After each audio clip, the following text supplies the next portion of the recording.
Hey there, Heath Drusen, host of BSPR's Extremely American podcast.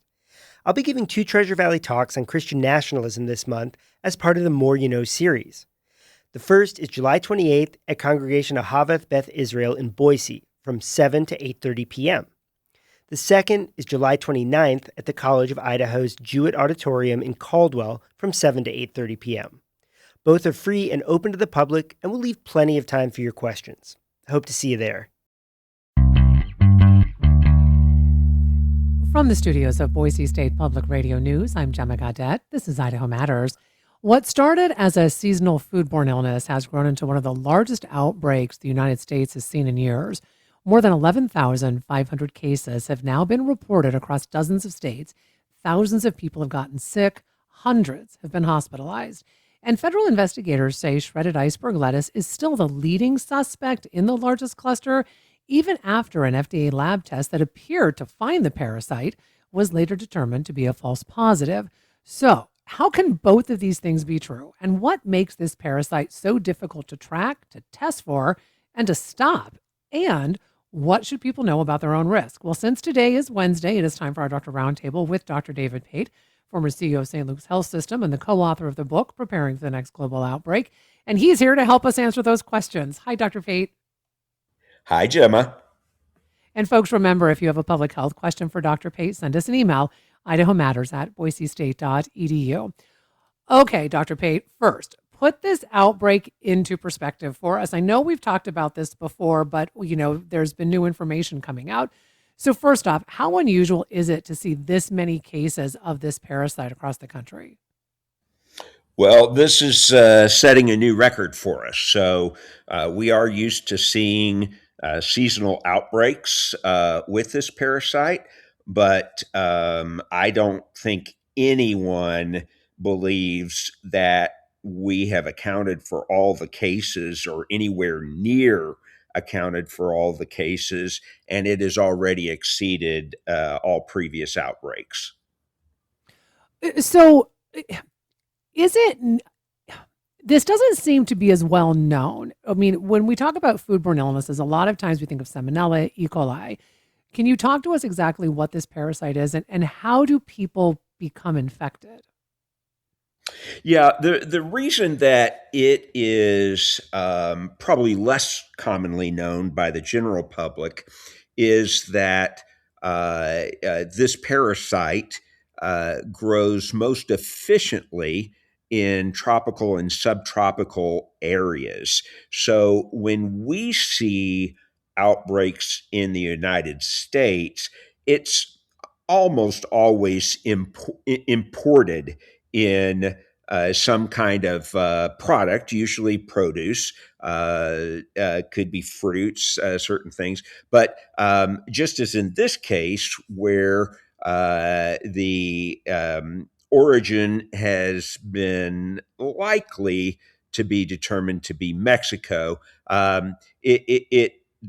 that's why Americans are less familiar with it. Whereas organisms like you mentioned, Salmonella, Shigella, E. coli, and others, those can thrive in our environment. And so we tend to see them more year round.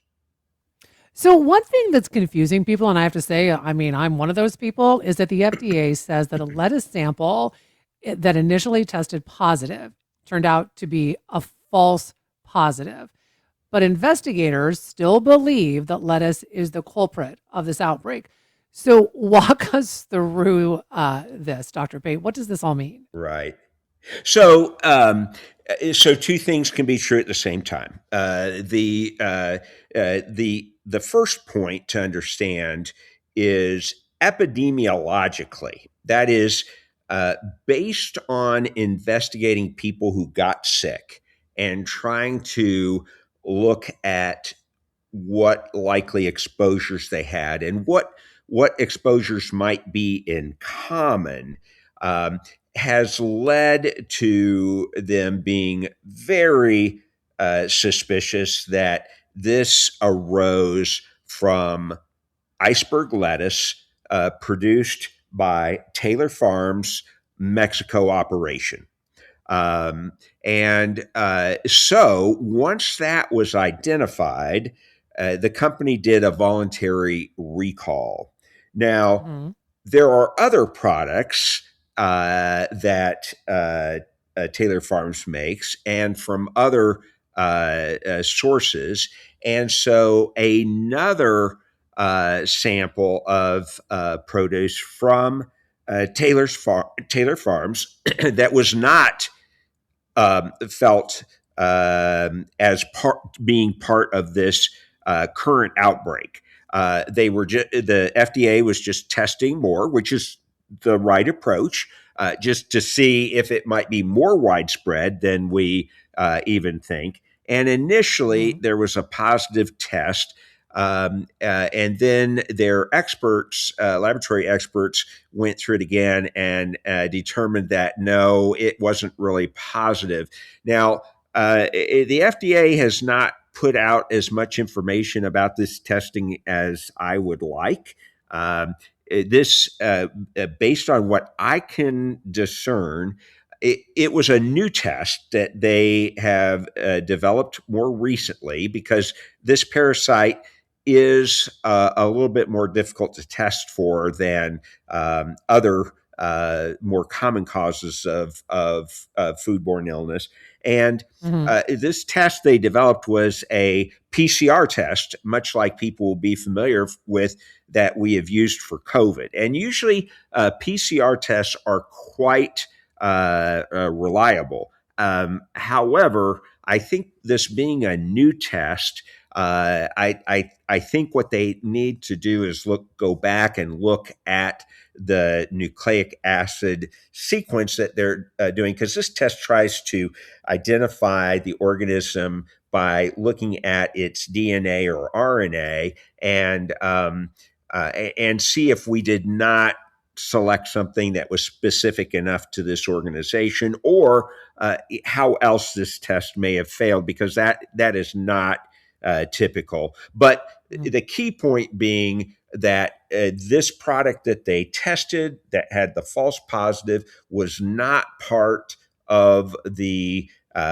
produce identified as being contaminated and likely responsible for the outbreak. And so, really, the only thing that would have been significant is if it also turned out to be truly positive, because then it would mean we were underestimating the problem. So you mentioned that this is harder to test than other foodborne illnesses. Why? Do we know why? Yeah, Or it's harder to detect, I guess. this organism is a parasite, and it's Uh-huh. much more complicated than a virus. And so its genetic makeup is much bigger, more complicated than a typical virus. Parasites are in general more complicated organisms, and we just have had trouble being able to use genetic sequencing the same way that we do for viruses to track connection between cases. So one other thing that stands out to me is that investigators are saying that it appears that there have been several like different outbreaks, but they're all happening at the same time. So I mean, how common is that? And I mean, does that make the investigation more difficult to pinpoint the culprit? Yes. So when we do see outbreaks, we do tend to see them this time of the year. And so usually, we will have much smaller outbreaks that we deal with, and doesn't really rise to the level of being particularly newsworthy. And so it's not unusual to have more than one source causing small outbreaks. However, what is unusual is that we're having this very huge outbreak of this particular one, and all of these outbreaks are difficult, more difficult compared to the normal types of foodborne Mm. illnesses, because the kinds that we talked about, salmonella, shigella, E. coli, et cetera, Hmm. those those tend to make you sick in a day or two. And so, Gemma, if your whole family was to come down sick today, and I were to ask you questions about, what restaurants did you go to in the last 2 days? What did you have to eat, and look for commonalities? That's not terribly hard. What's hard about this is a very long incubation period. And so typically, people that are sickened in this outbreak have eaten something a week to 2 weeks ago. That is causing the current illness. And that is Wow. much harder for people's recollections as to where did they go, what restaurant they had, what they ate, and in fact, over that period of time, a lot of these people may have been to multiple places, and so it Hmm. is much harder to track these outbreaks than it is of the more common foodborne outbreaks. Okay, so you said, I mean, so we're looking at an incubation period of a couple of weeks potentially. So then what symptoms should someone be watching for, or can Yeah, you? the big thing with this illness is generally some profuse watery diarrhea. So if you if you are having diarrhea that lasts more than a couple of days, you should consider that very abnormal and talk to your doctor. You may also have abdominal discomfort. Fever is not as common with this illness as it is with many other illnesses. So I would not be reassured by not having fever. But typically, the characteristics that get people's attention is that this is really voluminous, watery diarrhea. And another factor that often happens in this illness is that people may have a very bad bout of diarrhea, seems to be getting better, and then have it again shortly Mm. thereafter. And so, if you're having diarrhea that lasts more than 2 days, get in touch with your doctor. If you have it and it seems to get better and then starts up again, get in touch with your doctor. It could be this. There are other things we would test for as well. Okay, so let's talk about this, Dr. Pate. Should people be avoiding iceberg lettuce altogether right now, or should we just kind of go along as business as usual? My understanding is we've only seen at least one reported case in Idaho, but this person did travel out of the state. Yes, and looking at the Taylor Farms information of what states they distribute their product to, Idaho is not on that list, which probably explains why we've not been impacted, other than, as you said, one case that we know of, but where the person was likely exposed because they did travel to a state where this is an issue. So if you're an Idahoan and you're eating in Idaho, I really don't think at this point in time there's any cause for concern. Now, if you were to somehow come across a product that is from Taylor Farms, I don't think that would happen because they say they don't distribute here. But if somebody's reselling something or other, of course, use caution. But I think for the average Idahoan, there's no reason for us to be concerned here unless you have travel plans to the Midwest or Eastern states that are currently affected. And since we're on this topic, we did have a listener reach out. So I wanted to play this question real quick, Dr. Pate. I would like to know concerning the spread of cyclospora, whether locally grown produce is less likely to be contaminated.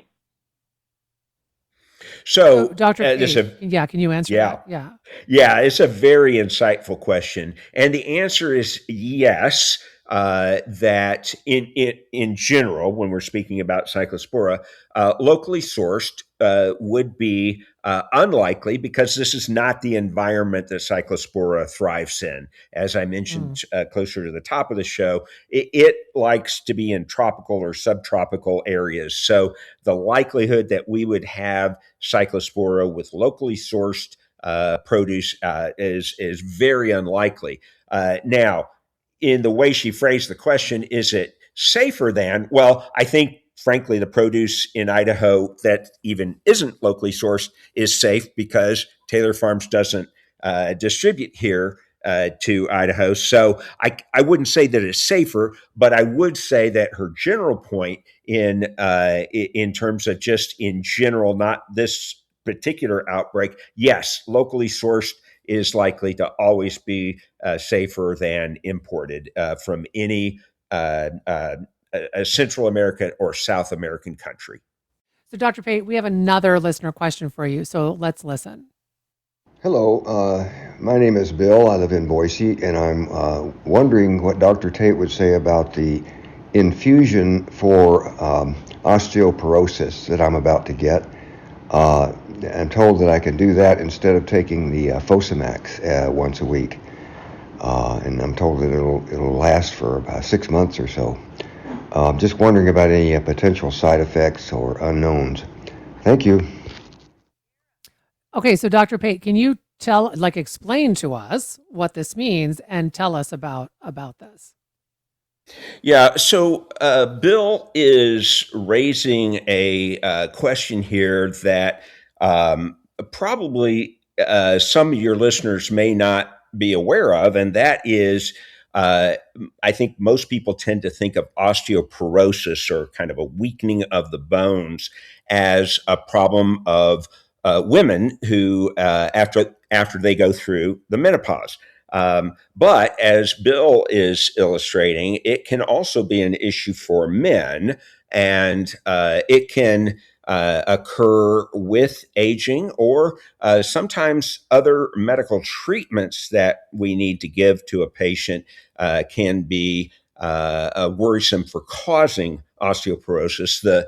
The classic example being somebody that's going to have to be on steroids for a medical condition for an extended period of time. This would be one of the things we're concerned about. So the issue is osteoporosis. There's a lot of approaches to osteoporosis. For some people, it's merely a matter of ensuring that they are getting proper calcium supplementation, vitamin D supplementation, exercise, etc. But for some people, they do require medical treatment. He has mentioned in his question two different types of treatment. One is he mentioned Fosamax, which is just one of a number of medications that are available to give patients by mouth.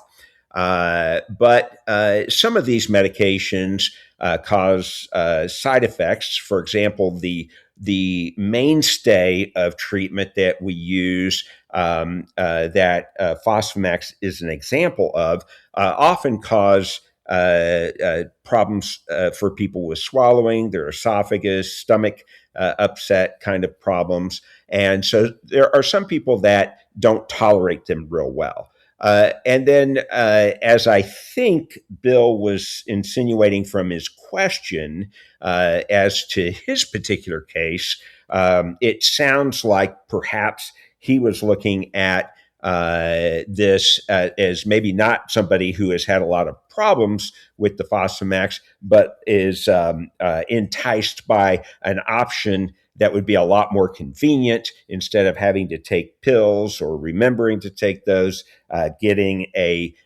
infusion treatment that would ordinarily be, depending on what was the nature of the problem we were trying to treat, it might be an annual infusion. It might be every 2 years. There's variations, and I don't know enough about Bill's situation to know what is the case for him. And then there's still other options, like there are some injectable drugs. The difference between an injection and infusion being that an injection, you think of something about like just getting a shot, whereas an infusion, you think about getting an IV and something infused into your veins. I think Bill is talking about an infusion. Okay. So, Dr. Pate, I want to turn now to something else that maybe a lot of people haven't heard of. And this is a red meat allergy that can develop after you get a tick bite. And now, for some people, this can really trigger quite the reaction. So, Dr. Pate, tell us exactly. I think it's called alpha gal. What is this alpha gal syndrome, and how does a tick bite end up causing someone to become allergic to red meat? Okay, so you're exactly right. It's called alpha gal syndrome.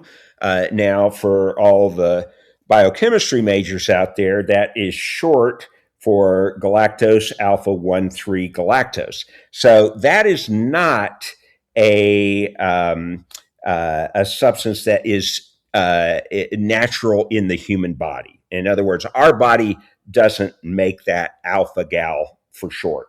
And therefore, our immune systems would not recognize it as being part of us. And so, what happens is that chemical, though, that alpha gal, it is present in a number of red meats. It's in beef, it's in pork, it can be in lamb. There's a number of animal byproducts, even including dairy and gelatin that alpha gal can be in. Now, for most people, that's not going to be a problem. And certainly, if we're just ingesting it, generally, no problem at all. However, for people in the southern part of the United States, in the eastern part of the United States, and the central, we don't see it nearly so commonly here, but in those parts of the country, there is the Lone Star tick, and and less commonly, it can be in the black-legged tick, which we do get, and the western black-legged tick, but that's much less common. Predominantly, this is associated with the Lone Star tick, which is not natural for Idaho. Mhm. Anyway, when people get a tick bite from these particular ticks, it can introduce this alpha gal, and what appears to happen is then some individuals will develop this allergic response because it is not natural to us. And then, if that happens, they will develop a sensitivity to alpha gal in those products that I mentioned, so that if they ingest it, then 2 to 6 hours later, they may start having hives, itching, swelling lips, swelling face, swelling throat, swelling eyelids, wheezing, shortness of breath, things that as medical professionals, we would often recognize as an anaphylactic type of reaction. They can also just get stomach pains and diarrhea, nausea, and vomiting. For some people, it can be quite serious. Others, it's just annoying, but it certainly can be life-threatening. And so once we recognize that someone now has developed this sensitivity, then they really need to be evaluated and are going to need to be put on a program of avoiding exposure to that, as well as treatment options in the event that they do get this problem. The good news is that for some people, if you can then avoid those products, these symptoms may lessen or even resolve over time, but they can certainly Oh. be very threatening when it first develops. So, Dr. Pate, is there a time where someone should maybe go see an allergist about this? I mean, are there, certain symptoms? Because as you mentioned, I mean, this can take several hours, right? So you might not even know that all of a sudden you might have this allergy, and you might even know that you got bitten by a tick. Right. And so it is certainly typical that for those people that have these symptoms that I mentioned that are more serious, more typical of like anaphylactic type reactions, most often we do get an allergist involved in the care of those patients because of how severe and really disabling this condition can be for those people. All right. Well, as always, Dr. Pate, we so appreciate all of your expertise. We've been speaking with Dr. David Pate. He is the former CEO of St. Luke's Health System, as well as the co-author of the book, Preparing for the Next Global Outbreak. You've been listening to the Idaho Matters podcast from Boise State Public Radio. To stay in touch, you can find quick Idaho daily news every morning when you subscribe to the Connector podcast. Know someone who might enjoy our podcast? Be sure to share it with them today. Each story you hear on Planet Money starts with a question. What happens if we refund tariffs? Why are groceries so expensive? At NPR, we stand for your right to be curious, because the forces shaping our world can be hard to see. Follow NPR's Planet Money wherever you get your podcasts and start seeing how the economy really works.